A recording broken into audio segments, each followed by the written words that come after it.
लालच बुरी बला होती है। यह समझते हुए भी गुजरात के कुछ कारोबारी बदमाशों के चंगुल में फंसकर जादुई चश्मा और नेपाल की महारानी के हीरों का हार लेने के लिए बदमाशों के चंगुल में फंस जाते थे। बदमाशों ने अपना जाल गुजरात, उत्तर प्रदेश और राजस्थान जैसे 3 प्रदेशों में फैला रखा था। गुजरात से शिकार को फंसाकर लखनऊ बुलाया जाता था, फिर उन्हें लखनऊ में रखा जाता था। लाखों की फिरौती देने के बाद भी कारोबारी बदमाशों की पकड़ से आजाद नहीं हो पाता था। बदमाश फिरौती लेने के लिए अमानवीय व्यवहार करते थे। लखनऊ पुलिस ने इन लोगों को पकड़कर 3 राज्यों में फैले इस ठगी के कारोबार का पर्दाफाश कर दिया। मोटा भाई, यह बात केवल खास लोगों को ही बताता हूँ। आप मेरे लिए बहुत खास हो और यह जादुई चश्मा आपके लिए बहुत खास है। आप जैसे लोगों के लिए ही इसे बनाया गया है।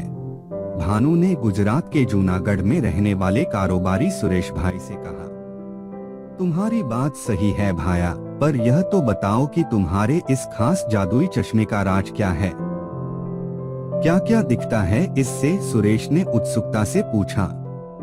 मोटा भाई, यह पूछो क्या नहीं दिखता। समुद्र के अंदर कहाँ तेल और यूरेनियम हो सकता है, किसी पुरानी हवेली में कहाँ खजाना हो सकता है, हीरे की खदानें कहाँ हैं, यह सब इस जादुई चश्मे से दिख जाता है। भानु ने जादुई चश्मे की खासियत बताते हुए कहा, बहुत करामाती चश्मा है यह तो। जादुई चश्मे के गुण सुनकर सुरेश चकित रह गया। और नहीं तो क्या मोटा भाई, सालों की मेहनत का नतीजा है। सरकार इसे बाजार में बेचना थोड़े ही चाहती है, इसलिए नजर बचाकर बेचना पड़ रहा है। जादुई चश्मा के बारे में भानु ने ज्यादा जानकारी देते हुए कहा। कितनी गहराई तक देख लेता है? सुरेश भाई की उत्सुकता लगातार बढ़ती जा रही थी। मोटा भाई, 7 फीट गहराई में तो यह साफ देख लेता है। अगर उससे गहरा कुछ है तो यह सिग्नल भेज देता है। भानु ने उसकी दूसरी खासियत भी बताई। तब तो यह कपड़ों के आर पार भी देख लेता होगा। सुरेश भाई का लालच बढ़ गया था। मोटा भाई, 1 रुपए में 6 चवन्नी करना चाहते हो तो जादुई चश्मा ले लो, फिर देखना क्या क्या दिखता है। सुरेश की उत्सुकता को देखकर भानु ने कहा, इसकी कीमत तो बताई नहीं। इसकी कीमत तो माटी के भाव जैसी है, केवल 1 करोड़ रुपए। यह तो बहुत ज्यादा है। ज्यादा नहीं है। एक बार भी इसे लगाकर वह दिख गया जो सबको नहीं दिखता तो कीमत से कई गुना मिल जाएगा। कुछ भी हो पर 1 करोड़ होता तो ज्यादा ही है। कैसे देखने को मिलेगा? मोटा भाई, ज्यादा लग रहा है तो 2 लोग मिलकर ले लो। आप दोनों को लखनऊ आने का हवाई टिकट करा देता हूँ। यहाँ होटल में रुको, चश्मा देखो और फिर पैसे देकर ले जाओ। भानु ने मछली फंसती देखी और उसे यकीन हो गया कि अब सौदा हो जाएगा। ठीक है भाया, हम और साथी केतन भाई लखनऊ आएंगे, तुम जादुई चश्मा तैयार रखना। भानु प्रताप सिंह बहराइच के केवलपुर का रहने वाला था। सूरत से कपड़े ले जाकर वह नेपाल में बेचने का धंधा करता था। गुजरात में 3 साल पहले काम शुरू करने वाले भानु प्रताप ने सोचा था कि कपड़े बेचकर वह बड़ा कारोबारी बन जाएगा, पर उसकी यह धारणा जल्द ही गलत साबित हुई थी। गुजरात में कारोबार करने गए भानु प्रताप सिंह को खुद ठगी का शिकार होना पड़ा था। ठगी करने वाले बदमाशों ने उसे बंधक बनाकर 21 लाख रुपए ऐंठ लिए। इतना पैसा देने से उसका पूरा कारोबार डूब गया। यह पैसा उसे कई लोगों से कर्ज लेकर देना पड़ा था। इस घटना से भानु प्रताप को पता चल गया कि ईमानदारी से कारोबार करना बहुत मुश्किल है। ऐसे में उसने अब पैसा कमाने के लिए ठगी का धंधा शुरू कर दिया। जिस तरह से वह फंसा था, वैसे ही उसने भी दूसरों को फंसाना शुरू किया। भानु प्रताप ने बहराइच के रहने वाले जितेंद्र सोनी को अपने साथ लिया और वापस गुजरात पहुंच गया। यहाँ उसने कई बेरोजगारों को अपने साथ मिलाया। ये युवक बिना किसी मेहनत के लाखों रुपया कमाना चाहते थे। इनका काम गुजरात में रहने वालों से संपर्क कर उन्हें जादुई चश्मा बेचने का था। गांधीनगर के रहने वाले केमिकल कारोबारी भूपेंद्र पटेल को भी इन लोगों ने संपर्क कर जादुई चश्मा खरीदने के लिए कहा।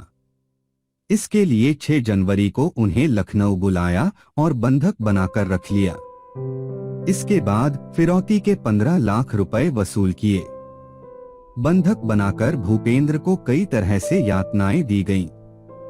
बेल्ट से पिटाई और नाखून उखाड़ने तक की यातना दी गई।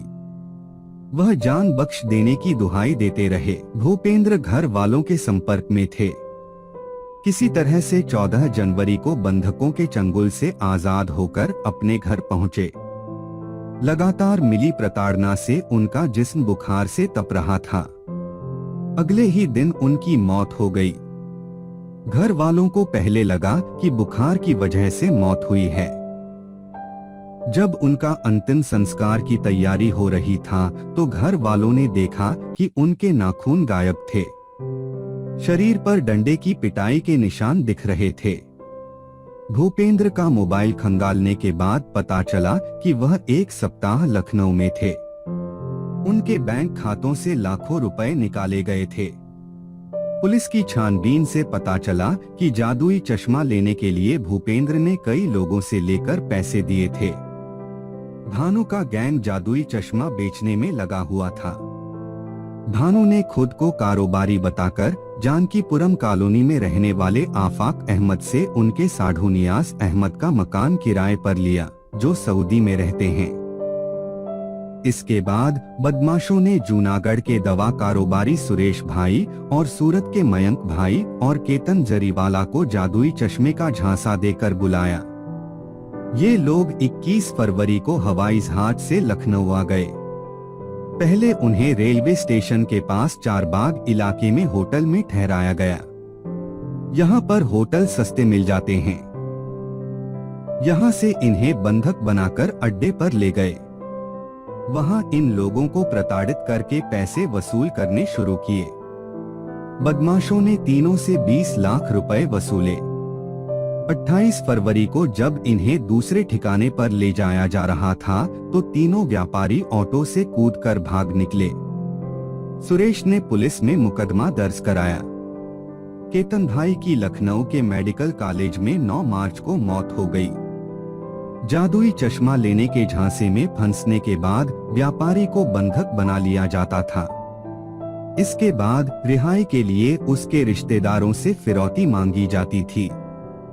पैसे देने के बाद भी उन्हें रिहा नहीं किया जाता था।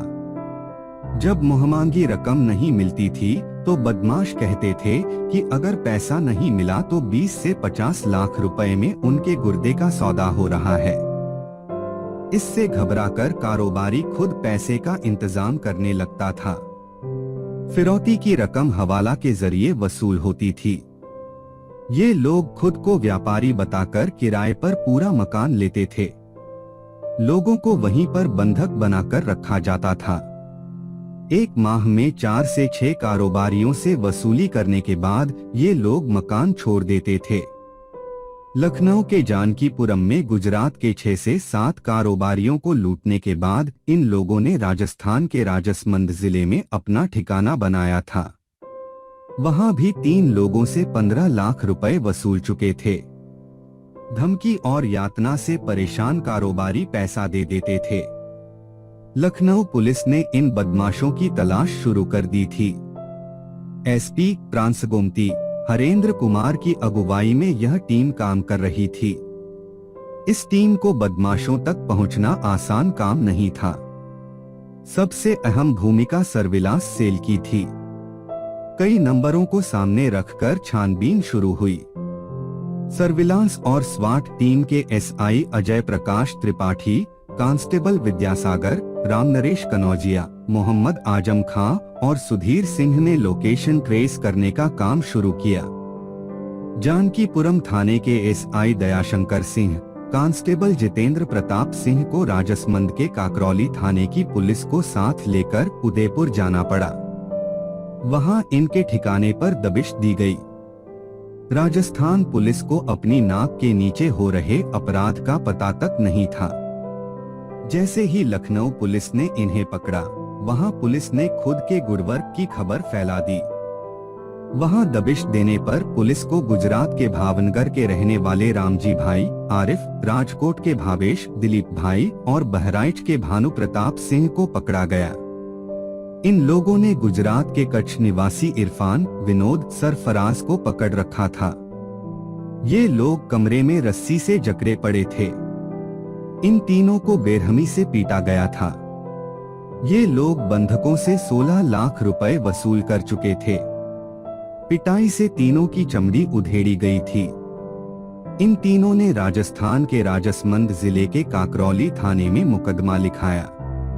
बदमाशों ने सरफराज को गैराज का मालिक समझकर उठा लिया था, लेकिन वह मैकेनिक निकला।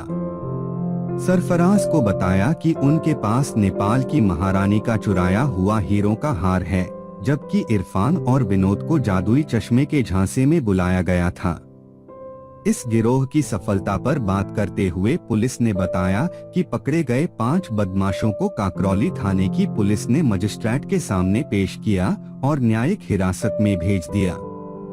जानकीपुरम थाने में दर्ज FIR की विवेचना कर रहे SSI दयाशंकर सिंह ने 5 बदमाशों को अपनी कस्टडी में लेने के लिए रिमांड की अर्जी दी, लेकिन उन्हें लखनऊ लाने की अनुमति नहीं दी गई।